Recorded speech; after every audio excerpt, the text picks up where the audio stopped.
Enfin, Monsieur Orandara, pour terminer, on l'a vu récemment, Ousmane Diagana, que vous connaissez bien, vice-président de la Banque mondiale, qui souligne que le Gabon est effectivement en chantier, qui se veut rassurant et qui finalement dit que le fait que le Gabon soit en chantier, cela permet également d'avoir des opportunités significatives. Peut-être pour finir, votre analyse sur ces propos et surtout quelles sont les opportunités qui pourraient être possibles au niveau du Gabon. Sachez une chose, hein? On est peut-être riche. Et les banques, une banque comme la Banque mondiale, qui a pour objet d'accompagner les pays dans le cadre du développement, en voyant ce qui intéresse cette banque, c'est de voir, de toucher du doigt les réalisations. Et contrairement au discours des pourfendeurs et de tout ce monde, mais Ousmane Diagana, que je connais bien, vous l'avez bien dit, et il a touché du doigt. Il a fait le Saint Thomas. Il y a des gens qui dans la Bible qui n'aiment pas trop Saint Thomas, mais moi j'aime Saint Thomas parce que lui au moins, il constate ce qu'il a vu. Donc Ousmane Diagana a vu et a constaté que ce pays est un pays réellement en voie de décollage de son économie. Et c'est ça la relance de l'économie en réalité.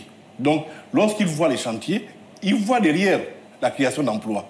Il voit derrière la distribution des richesses. Il voit derrière la distribution des dividendes et de tout pour les entreprises. Donc, il voit un écosystème qui est mis en place, qui est susceptible justement d'amener à accroître les ressources de ces pays.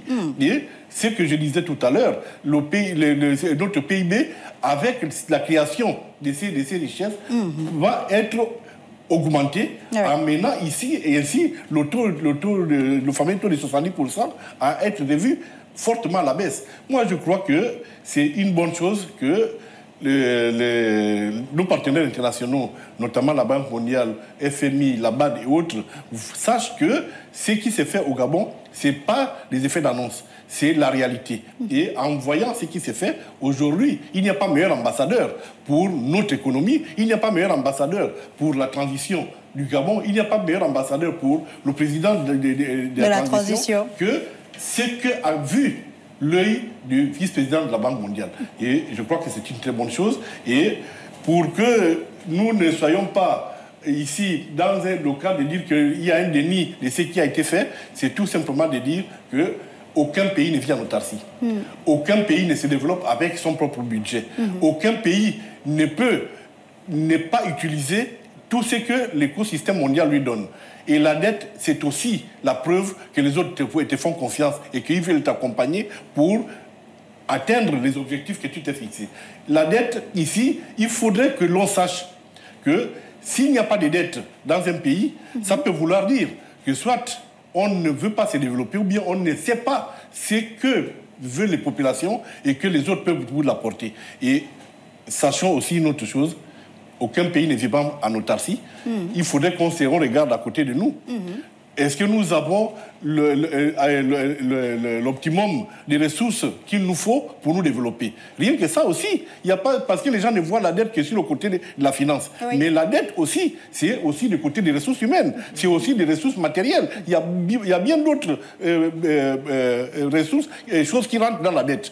Donc, moi, je crois que ici, quand on vous fait confiance, sachez bien qu'un pays qui s'endette, c'est un pays qui s'enrichit. On le retient, Monsieur Jean-Marie Orandara, Madame Nicole Janine Lydie Roboti Epouzumbu, tous deux anciens ministres de l'économie. C'était un plaisir de vous avoir sur ce plateau de Gabon 24. Le plaisir est partagé.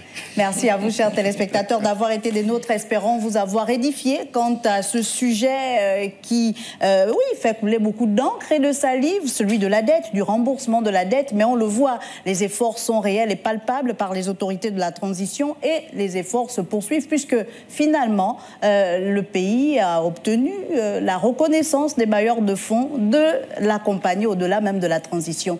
On espère vous retrouver très vite avec d'autres invités sur d'autres sujets, toujours sur Gabon 24. Au revoir.